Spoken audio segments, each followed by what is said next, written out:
Baik, shalom pemirsa, dimanapun Anda berada pada malam hari ini. Lagi-lagi kami sangat bangga hadir bagi Anda di channel Majelis Daerah YPP Batu di Sumatera Bagian Selatan dan Sekolah Tinggi Tula Ebenezer di program kesayangan kita Miracle. Pada malam hari ini kami mengambil kesempatan yang bagus sekali kehadiran Bapak Pendeta Ferdinand Manafe yang seyogianya sedang mengajar dan juga mempersiapkan para dosen dalam program Strata 3, dan kesempatan ini kami ambil untuk berbincang-bincang untuk menikmati perbuatan Tuhan, kasih karunia Tuhan dalam kehidupan seorang Ferdinand Samuel Manafe. Yuk kita ikuti pembicaraan kita. Selamat malam Pak Pendeta. Selamat malam Pak Marlon. Terima kasih sudah hadir di channel kami. Terima kasih juga sudah hadir di Tanjung ini. Kesempatan berharga sekali. Jarang sekali Bapak ada di sini dan demikian Bapak sibuk semua. Apa kabar nih Bapak? Puji Tuhan baik. Jadi kalau saya ada ini juga miracle nih. Iya, jarang-jarang. Jarang-jarang. Dan banyak peristiwa sudah terjadi begitu ya. Dan puji Tuhan sampai di sini. Pak, boleh memulai pembicaraan kita? Saya ingin memulai seperti apa seorang Ferdinand di masa lalu. Ya, kalau bicara masa lalu ya tentu kalau saya berikan gambaran Pak ya, mesti beri gambaran secara menyeluruh. Saya 8 bersaudara. 8 bersaudara Pak ya? 8 bersaudara, lalu saya ini anak yang pertama. Wow. Jadi biasanya anak pertama itu kan orang tua menginginkan yang pertama itu tanda petik dia harus sekolah baik, dia bekerja baik, supaya bisa membantu orang tua dan jadi contoh lah buat adik, mengayomi adik-adik kan gitu. Iya. Dan Bapak kan kuliah juga kan? Betul, itu dia yang saya mau bilang. Jadi sebelum ambil keputusan menjadi hamba Tuhan, saya kuliah teknik. Wow, di Malang. Jadi dari Kupang merantau ke Jawa, setelah tamat SMA itu ya tujuannya kuliah teknik. Oh, jadi kuliah di Malang ya? Sudah sempat kuliah 3 semester. 3 semester. Pada waktu Bapak mengambil keputusan itu, apa respons orang tua? Nah begini, ya kita ini kan dari sononya sudah Kristen. Oke, ya betul. Tapi ya Kristen. Ya istilah kita KTP lah. KTP kan. Jadi ya karena orang tua Kristen, kakek juga Kristen, turun ke bawah semua Kristen. Jadi ya gereja itu ya karena saya keturunan orang Kristen. Oke. Nah, waktu merantau ke Jawa, ke Malang, baru mungkin 2 minggu. Oke. Diajak teman ikut Bible Camp. Wow, itu dia. Bible Camp pemuda gereja ini GPIB Immanuel Malang. Oke, iya sangat terkenal. Nah itu jadi Bible Camp-nya di Punten. Oke, Batu. Masih di Batu ya. Nah disitulah pertama kali saya buat keputusan terima Yesus lahir baru, itu justru di situ. Wow, sebuah perjalanan sejarah dari Kupang tiba-tiba katakanlah istilah kita dulu ditangkap betul, gitu ya. Dalam suatu acara Bible Camp. Situlah turning point dari seorang Ferdinand. Kemudian tiba-tiba mengambil keputusan. Tidak, jadi bukan tiba-tiba juga. Jadi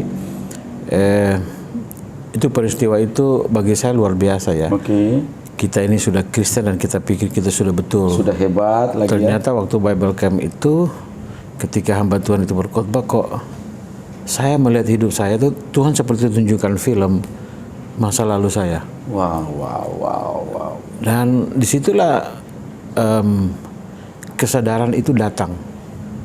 Ternyata saya ini belum selamat. Tunggu sebentar Pak Pendeta. Kan ini cerita seperti ini sangat lazim dalam setiap, apalagi masa-masa tahun 80-an begitu ya. 85 begitu ya.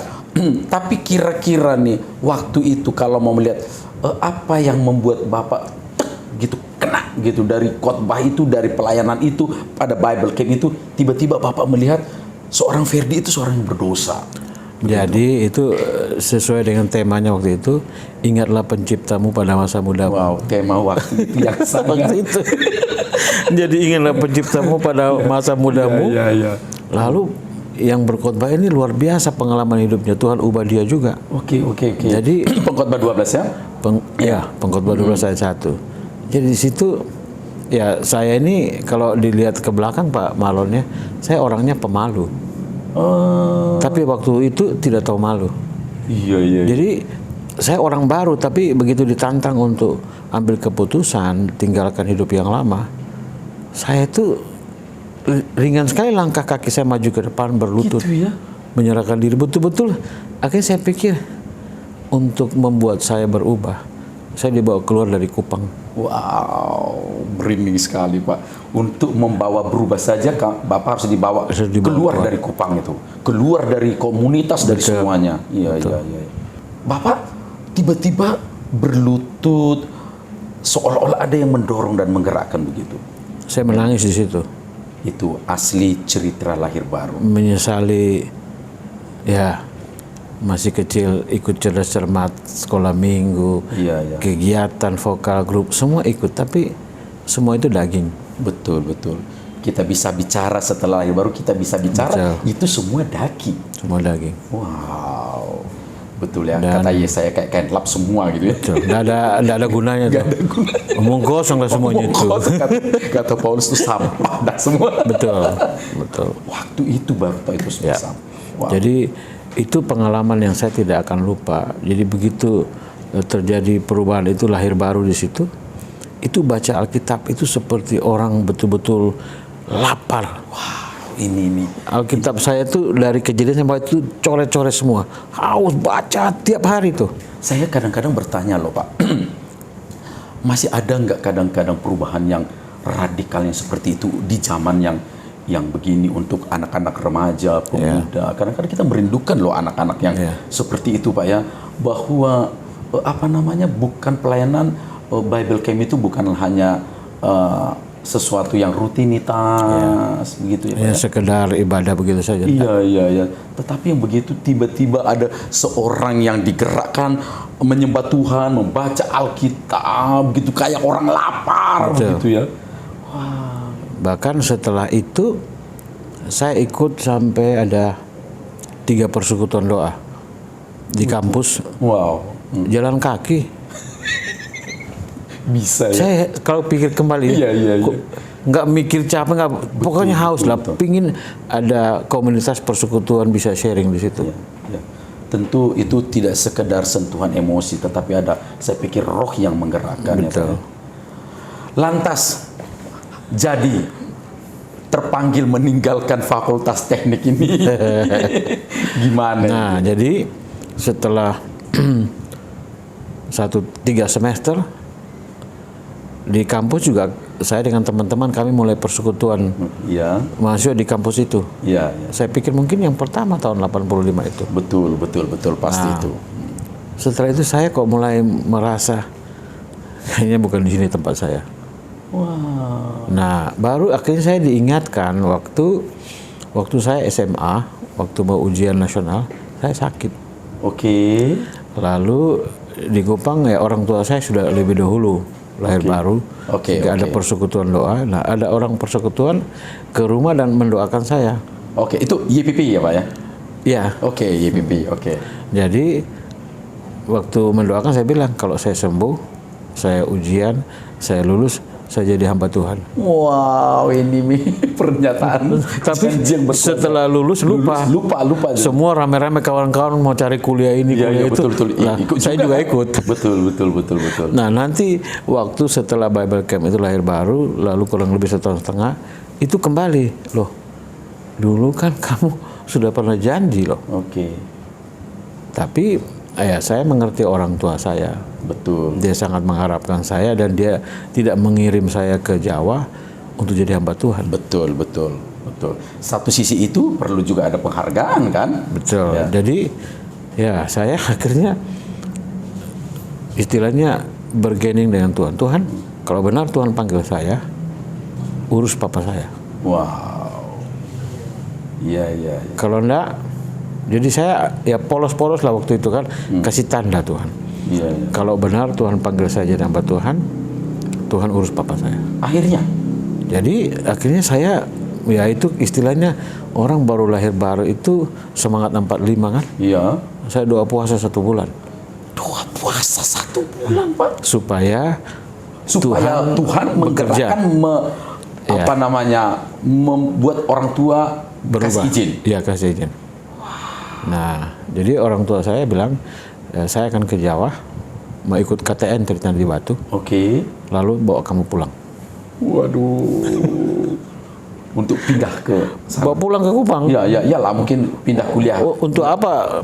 Saya tidak kirim kamu ke sini untuk jadi hamba Tuhan. Iya. Untuk kuliah, jadi kalau gitu pulang aja. Ternyata Jadi sampai di Malang, di kos saya, aduh saya dimarahin habis. Iya. Tapi saya diam aja. Habis itu besoknya pagi, papa saya minta pimpin persekutuan pagi bersama di kos. Saya sampaikan firman Tuhan. Habis saya sampaikan firman Tuhan, setelah itu papa saya bilang, oke, persiapkan diri masuk I3. wow, begitu ternyata sederhana dan mudahnya ketika Tuhan berkarya itu ya. Karena pasti kan orang tua saya kan tahu saya siapa. Betul, di Kupang. betul, Nah betul. sekarang dia lihat, kok bisa perubahan dan perubahan positif itu kan. iya. Nah akhirnya setelah itu dia berubah betul, dia bilang, oke, siapkan diri masuk I3. Nah karena papa saya melayani di perwakilan YPPI, jadi sudah tahu YPPI. Sudah tahu YPPI waktu itu. Tahu ya. I3, lalu di situ kan ada Pak Sam Sikitari, Betul, masih betul. keluarga, jadi ya kita sudah tahu lah YPPI I3. Betul. Jadi, Oke, Pak, saya potong. Pak Pendeta, sudah sedahsyat itu panggilan Tuhan. Oke, Bapak jadilah sekolah teologi, jadi hamba Tuhan. Sedahsyat itu panggilan dan Bapak mengambil keputusan yang sangat berharga sekali. Pernah menyesal nggak setelah puluhan tahun melayani Bapak mengalami suatu persoalan? Pernah nggak? Kalau seandainya, apalagi Bapak lihat teman-teman Bapak mungkin sudah kepala dinas, kontraktor, eselon 3 minimal 3, 2 gitu. Gimana Pak? Jadi gini, justru saya bangga dengan keputusan saya. Wow. Waktu saya ambil keputusan itu, ada teman saya bilang, bro, ngapain kamu jadi hamba Tuhan? Iya. Kamu mau makan apa?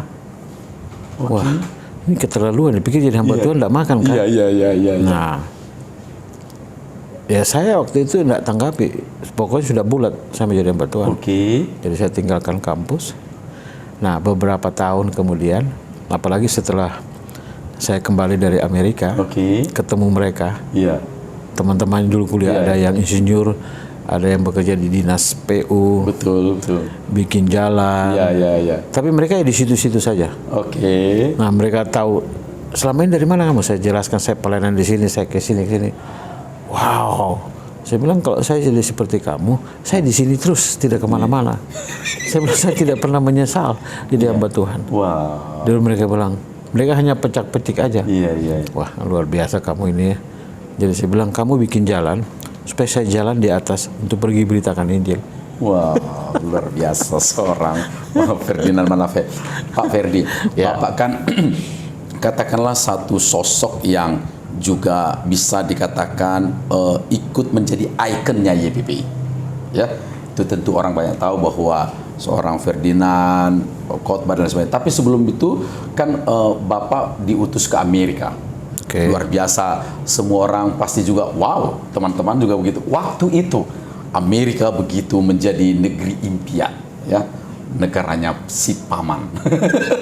Paman Sam.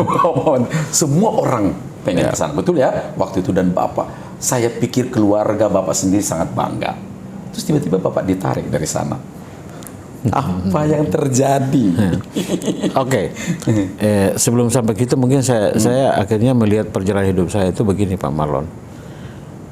Waktu saya melamar untuk masuk YPPI. Iya. Saya dalam pikiran saya satu waktu Tuhan pasti akan mempercayakan saya juga untuk menjadi bagian di dalam YPPI memimpin. Oke, iya. Maka saya bilang, Tuhan, kalau jadi pemimpin itu baiknya dia mengalami semua pelayanan yang ada di YPPI. Wow. Ada pendidikan, ada gereja, misi, ada perwakilan, itu. Ada perwakilan. Jadi saya bilang, Tuhan, izinkan saya mengalami semua ini. Wow. Nah, jadi sejak dibentuk di I3, saya terbentuk jadi seperti begini. Dimanapun Tuhan utus saya pergi, saya akan katakan iya. Karena bagi saya pengalaman itu penting. Betul. Saya tidak mau pilih-pilih. Ya. Sebenarnya waktu itu saya didekati untuk ke Tanjung Enim. Saya tahu, pernah dengar ceritanya. Tiba-tiba akhirnya ke Ati. Ke Ati. Setelah dari sana 6 tahun di Ati. Di Ati. Lalu sebenarnya rencana awal itu mau studi di Amerika. Iya. Jadi dulu ada senior, ada Pak Yesus Palandi sudah duluan di sana. Sudah duluan ke Amerika. Jadi kita sudah kontak-kontakan mau atur saya ke sana studi. Tapi sementara persiapannya saya di Jakarta, dari Ati pindah ke Jakarta, membantu perwakilan di Jakarta, khususnya Jakarta Utara. Jadi kurang lebih 8 bulan saya tinggal di Priuk. Membantu pelayanan di situ. Lalu saya dipanggil Pak Oktav. Pak Oktav katakan, kamu siap berangkat ke Amerika untuk menggembalakan jemaat.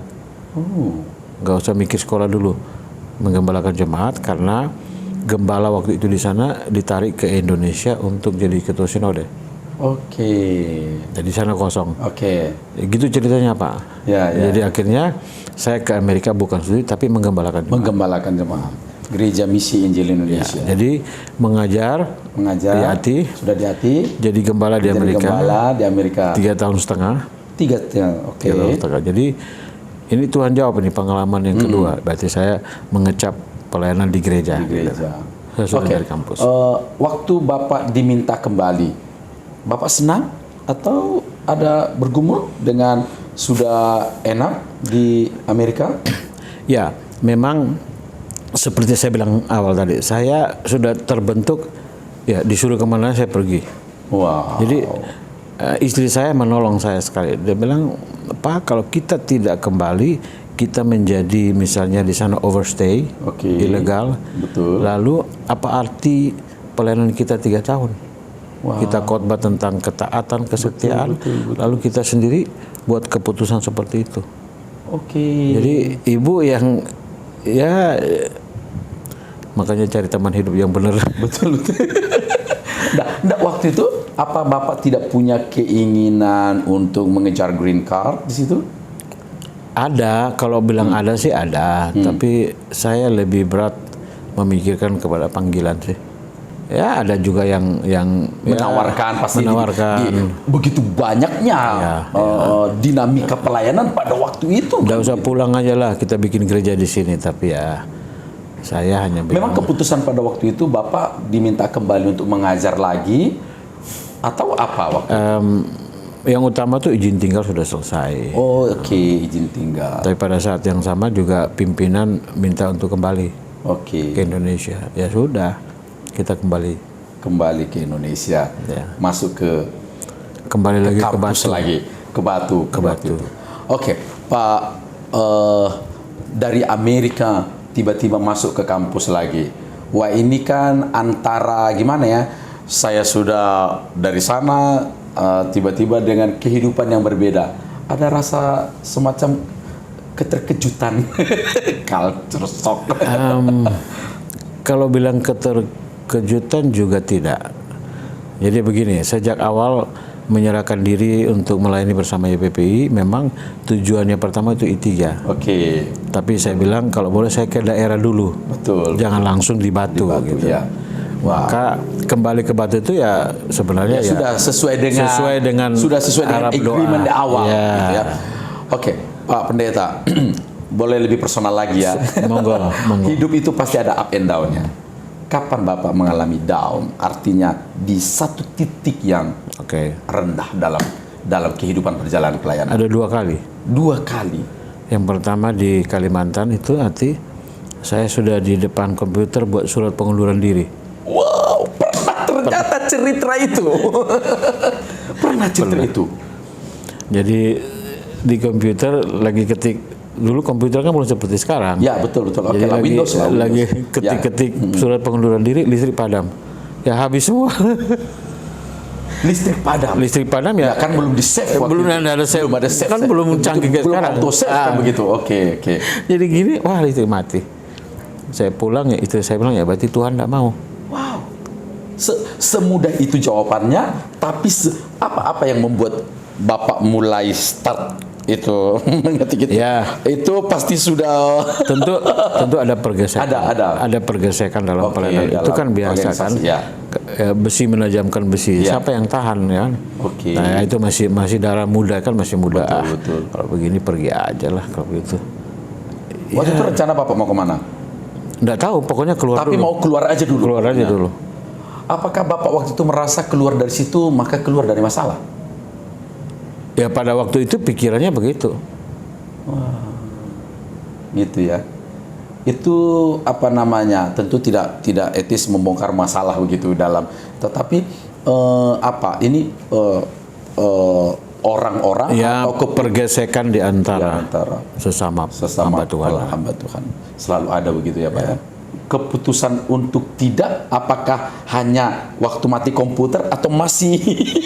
Nah akhirnya saya belajar begini Pak.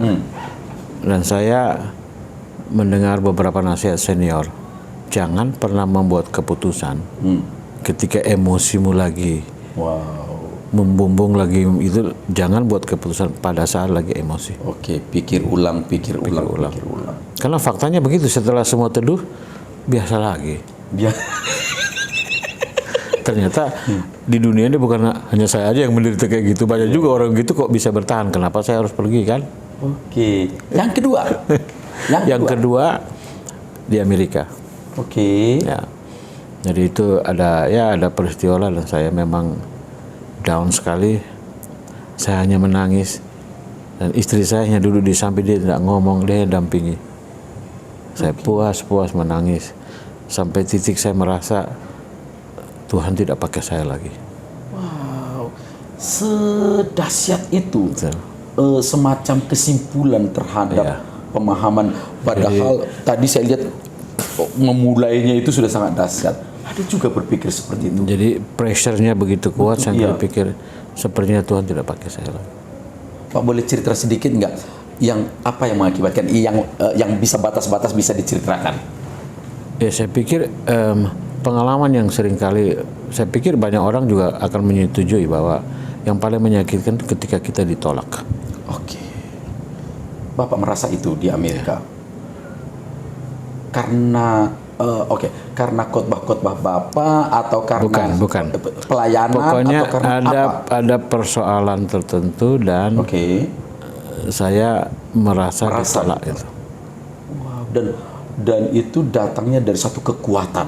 Ya. Itu dia yang Jadi begitu. tapi nanti semua setelah selesai akan dipikir-pikir itu perspektif saya aja. Oke. Ya memang semua persoalan kan beda perspektif aja kan. Tapi disitulah saya akhirnya mengerti sekarang pentingnya pendamping kita. Oke. Pada saat kita down, kalau istri kita adalah wanita yang bijak yang Tuhan berikan, itu sangat menolong. Wow. Apa yang dilakukan ibu apa dok? Ibu tidak lakukan apa-apa. Dia hanya duduk dampingi saya aja. Oke. Hanya mendengar, hanya mendampingi saat menangis, saat itu tiba-tiba apa perasaan Bapak?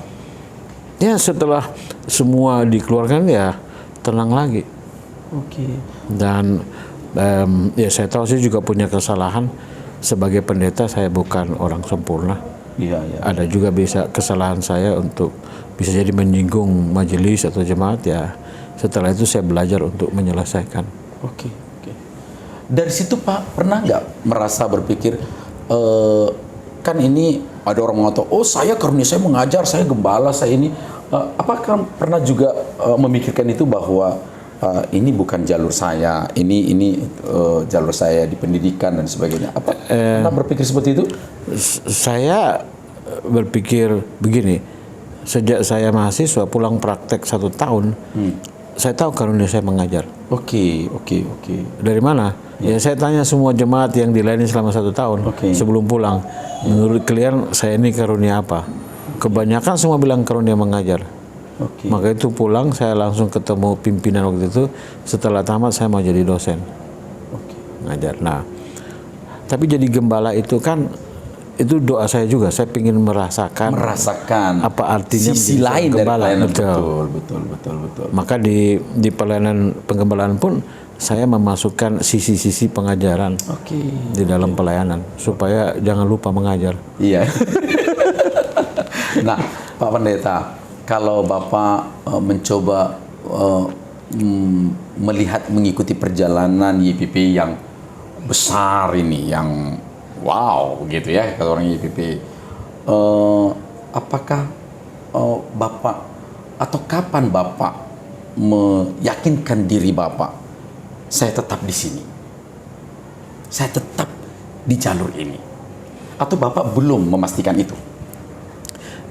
Lewati semua seperti tadi pernah mundur dan sebagainya, itu sebenarnya itu titik-titik di mana itu proses Tuhan untuk meyakinkan, menetapkan. Ya. Wow. Dan saya pikir yang paling penting itu pembentukan kami dulu waktu mahasiswa di kampus. Itu dosen dan senior selalu menekankan panggilan. Maka itu saya juga mengajar mahasiswa, saya bilang lebih baik menderita karena mentaati panggilan daripada menderita karena tidak taat pada panggilan. Pak, kan tentu ini semua terbuka bahwa dalam berorganisasi orang tidak mungkin tidak bertemu dengan masalah. Organisasi yang di dalamnya ada masalah organnya lah, masalah administrasinya dan lain sebagainya, ada di sana sini ada ketidakcocokan dalam perjalanan hidup Bapak. Nah, bolehkah tahu artinya ada satu waktu bahwa Bapak memastikan Tuhan saya akan tetap di sini, atau Bapak udah ikut aja kayak artis gitu, jalannya udah kayak air aja gitu? Apakah ada momen-momen seperti itu dalam hidup seorang Ferdinand Manafe? Saya kembali berpikir itu aja. Panggilan saya di sini. Bahkan ada yang ganggu saya. Kapan kamu keluar dari situ? Kalau Tuhan suruh saya keluar. Wow. Jawaban itu memang abstrak, tapi mungkin orang sulit mau mengerti. Tapi ya, saya juga nggak berani untuk pergi kalau memang tidak ada konfirmasi dari Tuhan misalnya. Karena kemarin beberapa waktu saya masih khotbah, saya masih bilang untuk masuk ke lembaga ini saja tidak mudah. Nah, sudah masuk ada masalah mau gampang-gampang keluar, ya juga nggak bisa begitu dong. Betul. Iya. Jadi mungkin pimpinan waktu itu menguji saya. Waktu saya mau masuk YPPI, pimpinan waktu itu bilang begini, ngapain masuk sini? Kau masih muda, punya potensi, pergi saja di luar, pelayanan di luar. Ngapain di sini? Saya pengen loh, orang mau masuk pelayanan di sini kok disuruh keluar. Akhirnya saya mengerti itu sebenarnya juga bagian dari tes. Hari Senin Mission House, hari Minggu baru dikasih formulir untuk diisi. Wow, benar-benar menguji ya. Jadi hari Minggu isi formulir, hari Senin ikut Mission House, masuk YPPI. Ya kalau ingat itu, begitu semangat, yakin dipanggil Tuhan, lalu hanya ada masalah sedikit lalu tinggalkan, itu bagaimana ya? Itu ini poin loh. Begitu bergumulnya waktu masuk, menetapkan untuk memilih bahwa ini masuk, tapi ada masalah keluar. Kok gampang mau pergi dari kita? Ini benar-benar menjadi perenungan Bapak atau hanya sebuah statement aja? Ini bukan statement. Ini berdasarkan perjalanan tahun ini 29 tahun saya di YPPI. Tahun depan Bapak tepat YPPI. 30 tahun. Wow. 30 tahun sudah dapat penghargaan dari pemerintah. Dari pemerintah. Memang ASN. 29 tahun Bapak sudah berjuang. Up and down-nya. Bapak sudah mengalami berbagai titik, berbagai perbedaan-perbedaan, perubahan-perubahan dalam YPPI. Pak Ferdi, Bapak kan juga secara personal, secara pribadi Bapak juga mengalami masalah lah dalam anak Bapak sakit, begitu, macam-macam begitu ya.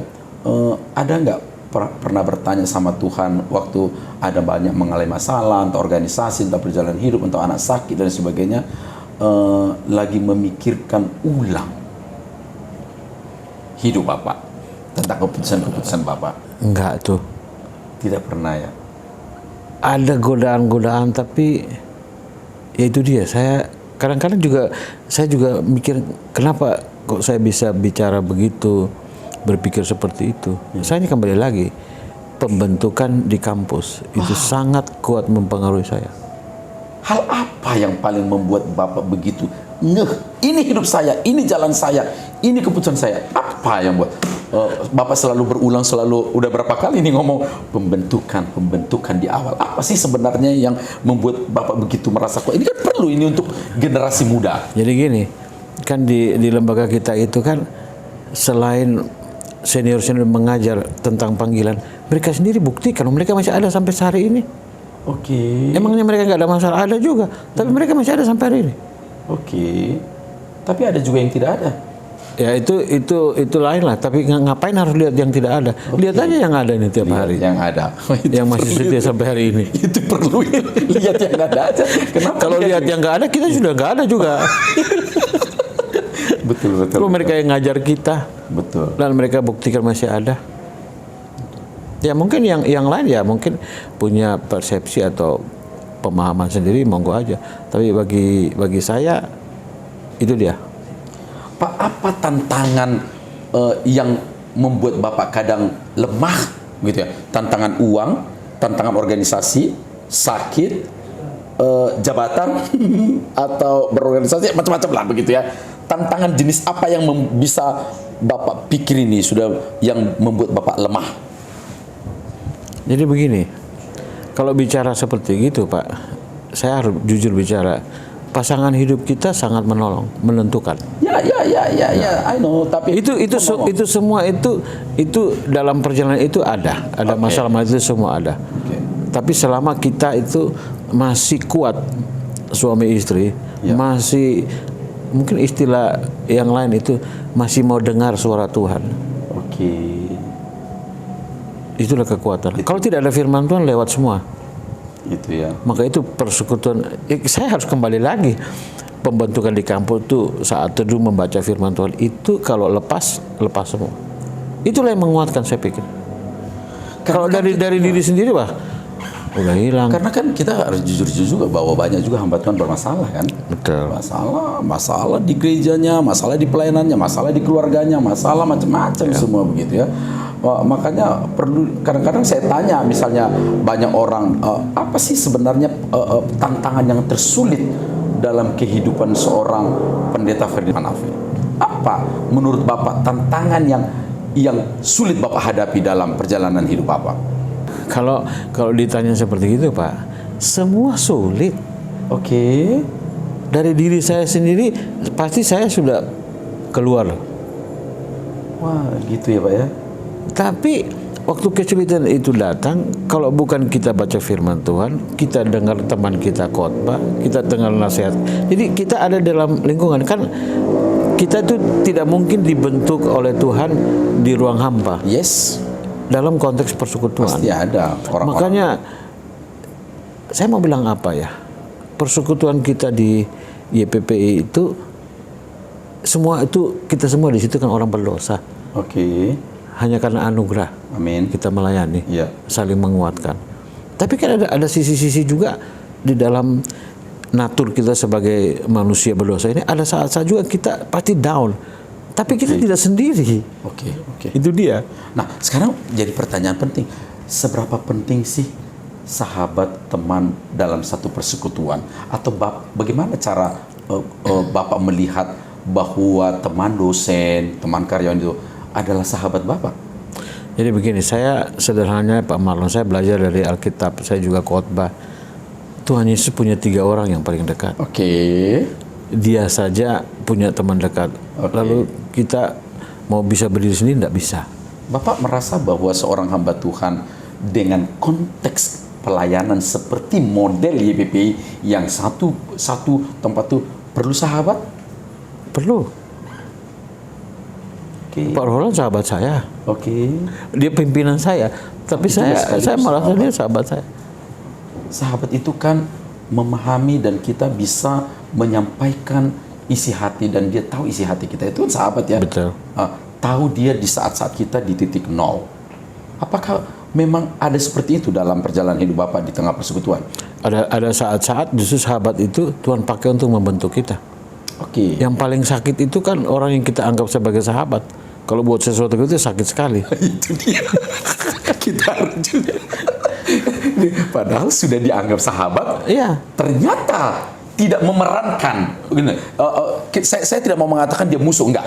Tapi Ya. tidak memerankan seperti yang kita harapkan, kan begitu? Jadi pada saat kita dalam kondisi itu kita mengharapkan, Ya. misalnya saya mengharapkan Pak Marlon Oke. memberi perhatian kepada saya. Betul. Tapi pada saat itu Pak Marlon juga punya pergumulan sehingga tidak bisa memenuhi apa yang saya inginkan. Ya, itu. Lalu saya berpikir, dia ini enggak bagus sama aku. Kan enggak bisa begitu juga. Oke. Bisa jadi ada pikiran seperti itu. Tapi setelah waktu lewat, kita ketemu lagi, ternyata aku yang salah. Aku yang mikir salah. Itu dia. Pak merasa nggak hati Bapak itu lembut? I don't know. Gitu ya. Atau Bapak melihat Bapak keras nggak? Dalam batasan tertentu bisa, tapi saya nggak tahu, mungkin karena saya dibentuk juga dari rumah, dari keluarga, saya lebih banyak mengalahnya. Tapi kalau sudah pada titik tertentu, saya juga bisa marah. Banyak orang berkata Bapak itu hatinya lembut, benarkah? Ya, saya nggak tahu orang bicara seperti itu ya, tapi kalau saya lihat dari sisi saya sih, saya punya berpikir gini, kalau tidak harus bikin masalah, ya nggak usah dibikin lah jadi masalah lah. Oke. Bapak juga seberapa sering Bapak menjadi sahabat bagi yang lain di tengah persekutuan, sekali lagi model sepersekutuannya YPPI ini? Ya, saya berusaha. Kalau sudah semacam dengan Pak Marlon kan udah biasa. Tapi kan di dalam persekutuan ada orang-orang tertentu yang mungkin ada orang yang tidak suka, mungkin karena kata-katanya yang ketus dan lain sebagainya. Tapi saya sederhana sebenarnya, Tuhan, saya mau bersahabat dengan siapa saja. Kalau saya bisa bersahabat dengan orang yang baik kepada saya, semua orang juga bisa. Tapi kalau saya bisa menjadi sahabat orang yang mungkin kebanyakan orang lain lihat kita nggak suka sama dia, tapi saya bisa jadi sahabat, saya pikir itu satu kemenangan, itu saya rasa saya bertumbuh. Kalau hanya kita berkawan yang biasa-biasa, ya semua orang juga bisa lah. Tapi bagaimana berkawan yang orang sulit? Bisa nggak? Itu yang sangat susah ya Pak ya. Tapi kita harus menuju ke sana kan. Betul. Kalau kita selalu ada dalam perjalanan. Kalau kita mau menjadi berkat lebih lagi, ya kalau hanya jadi berkat buat orang yang sama-sama juga bisa memberkati kita, semua orang bisa. Wow, betul. Luar biasa. Pak Ferdi, bagaimanapun sekali lagi Bapak pergi kemana, orang sudah menyangkutkan Bapak itu dengan YPPI atau I3. YPPI, kemana seorang Ferdinand sudah tidak bisa. Bapak ada mimpi atau kerinduan atau keinginan apa sih untuk YPPI?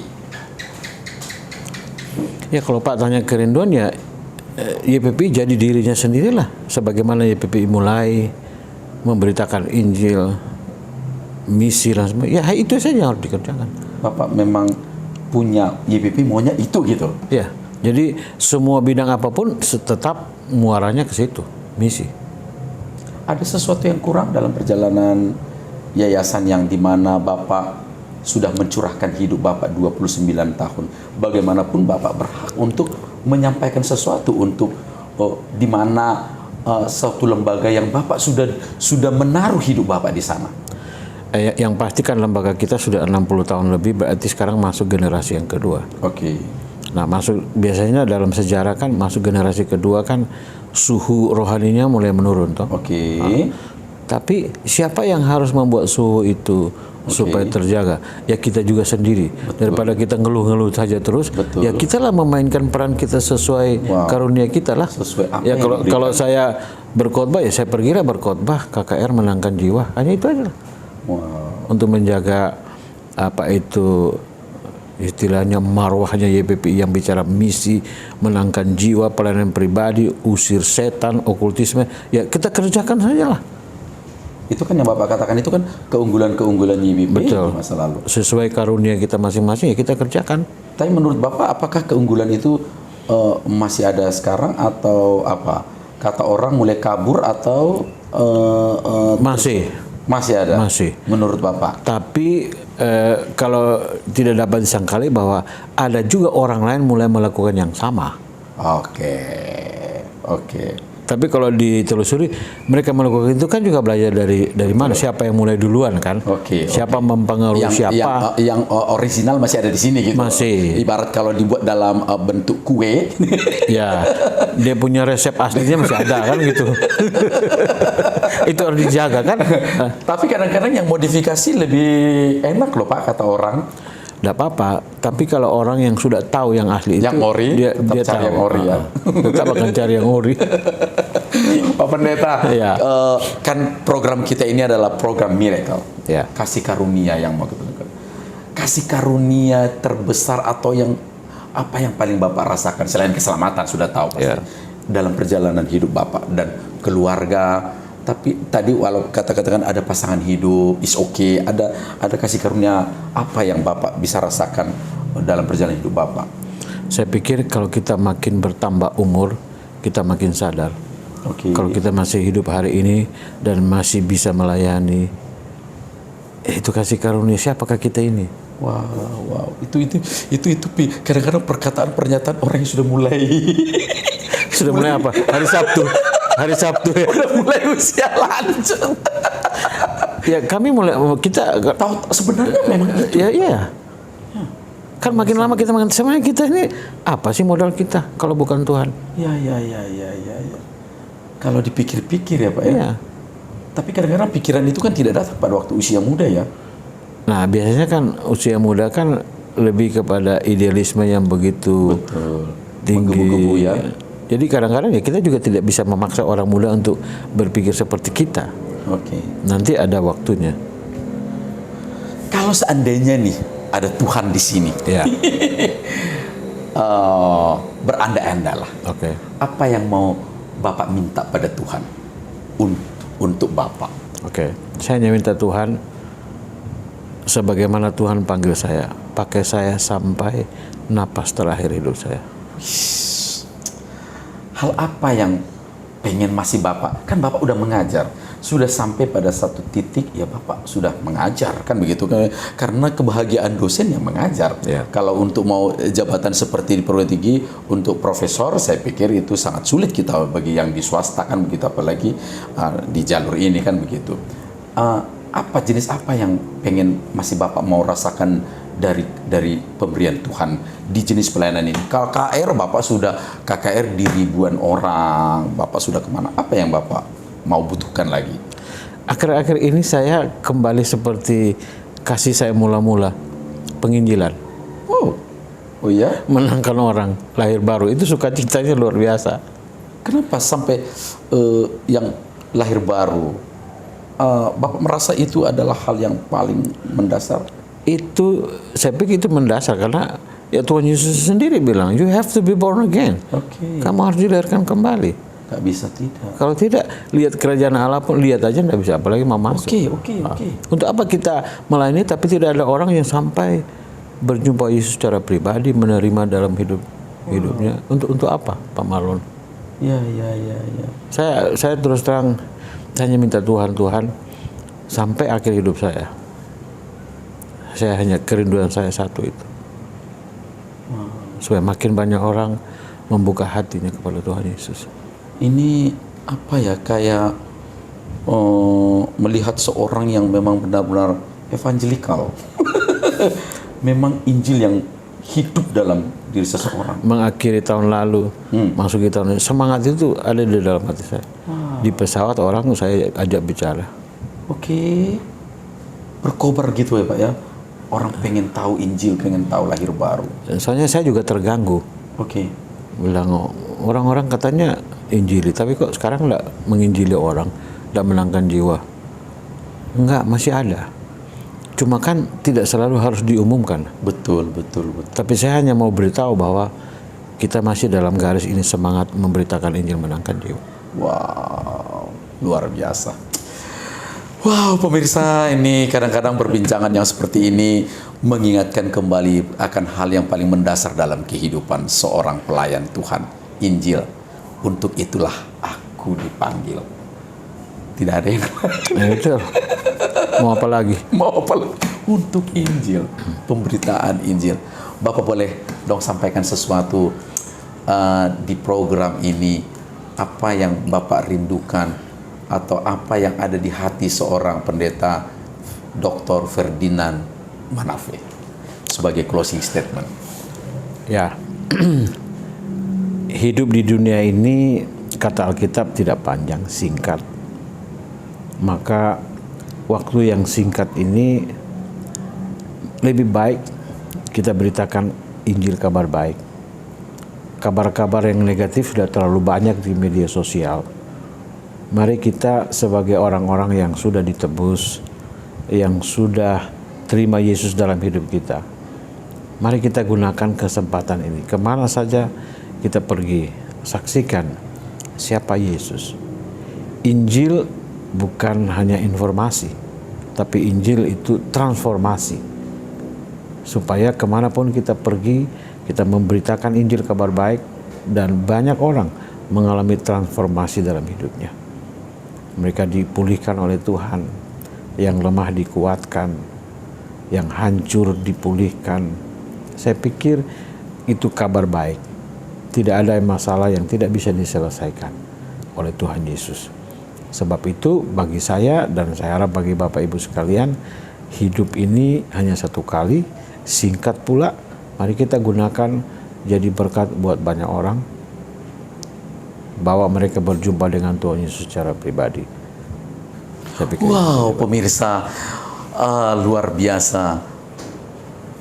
Semua pembicaraan ini mengingatkan kita bahwa arti dan makna kehidupan yang sesungguhnya, Pak Pendeta Ferdinand telah menemukan sesuatu, mutiara yang tak mungkin dilepas apapun, karena itulah yang paling berharga. Baik, demikian perbincangan kami pemirsa dimanapun Anda berada, dan kiranya menjadi inspirasi, menjadi berkat bagi Anda dimanapun berada pada kesempatan ini. Saksikan acara-acara kami selanjutnya pada hari Jumat di Eben Kids Ministry, pada hari Sabtu Saturday Night Service, dan ada pada hari Minggu ada bincang orang-orang muda, dan hari Senin seperti ini program Miracle untuk mengungkap berbagai kasih karunia dalam perjalanan hidup anak-anak Tuhan. Sampai di sini pertemuan kita. Tuhan Yesus memberkati. Shalom.